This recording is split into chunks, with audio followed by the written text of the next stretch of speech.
알기 쉽게 맞춰드립니다. 맞춤형 법률 맛집 맞춤법 TV. 안녕하세요. 안녕하세요.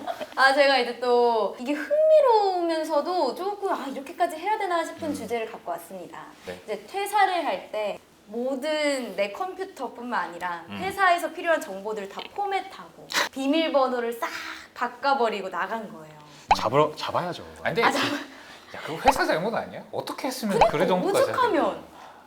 일단 잡으러 가야 됩니다. 왜 내가 화가 나지? 그래서 이럴 경우에 실제로 처벌받을 수 있는 게 있나. 실제로 대법원에서 비슷한 관련된 판례가 있기는 했어요. 그러니까는 지금 아나운서님이 말씀하신 게 비밀번호를 뭐 변경을 한다든가 알려주지 않는 경우랑 카드를 포맷해버리는 경우랑 뭐 얘기를 했잖아요. 네. 두 가지가 좀 다르긴 해요. 아, 그래요? 네, 두 가지가 좀 다른데 만약에 내가 이제 사용하던 뭐 윈도우 로그인 비밀번호라든가 네. 이런 비밀번호를 퇴사하는데 안 가르쳐주고 나가요. 연락했는데도 안 받아, 씹어. 음. 그러면 이 경우에는 사실 형사처벌은 못 해요. 그쵸. 그런 그냥 사람들 많은데? 단순히 안 알려준 것까지는 안 되는데 대신 요거는요 근로계약상 손해배상 책임은 져야 될 수도 있어요. 왜냐하면 우리 근로계약서 보면은 퇴사할 때는 네. 인수인계 다 잘 해주고 나간다라는 규정 다 있어요. 그쵸, 웬만해서는. 그거 위반한 거잖아. 근데 만약에 계약서를 안 썼다고 하면요? 계약서를 안 썼으면 회사가 아무 소리도 못 할 거예요. 근로계약서 안 쓰면 처벌받으니까.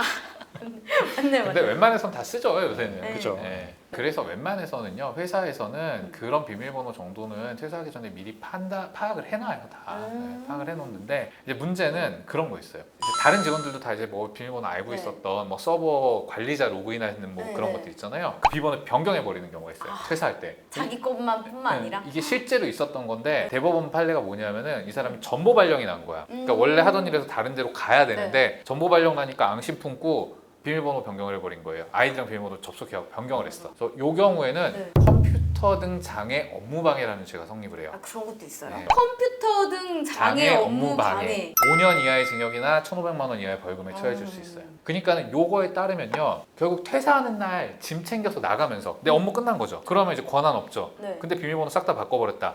그러면 업무 방해 되겠죠. 단순히 안 알려준 거랑 다르게. 그리고 물론 당연히 손해배상 책임도 져야 됩니다.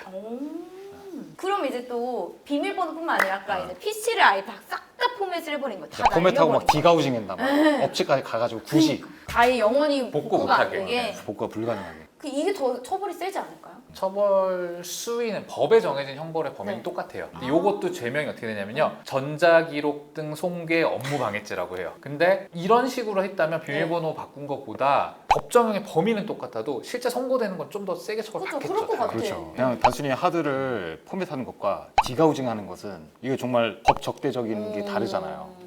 그러니까 비밀번호 안 가르쳐 주는 거, 단순히 포맷하는 거, 디가우징까지 갈 것도 없어. 망치로 그냥 때려 부수거나 한강에 던지는 한강에 거. 추측하는 거예요. 그래서 아무튼 그렇고 오 변호사님이 이제 비슷한 판례는 아까 얘기하셨는데 예, 제가 찾아본 게 있는 게 그 업무 방해에 네. 파일들을 삭제해가지고 하는 것도 업무 방해인데 이 사건은 업무 방해로 된 사건이 아니고 손괴로 기소된 사건이었던 것 같아요. 왜? 재물 손괴할 때 재물 손괴. 왜 그게 어떤 게요? 손괴죄에 전자기록 등 손괴가 있어요. 전자기록.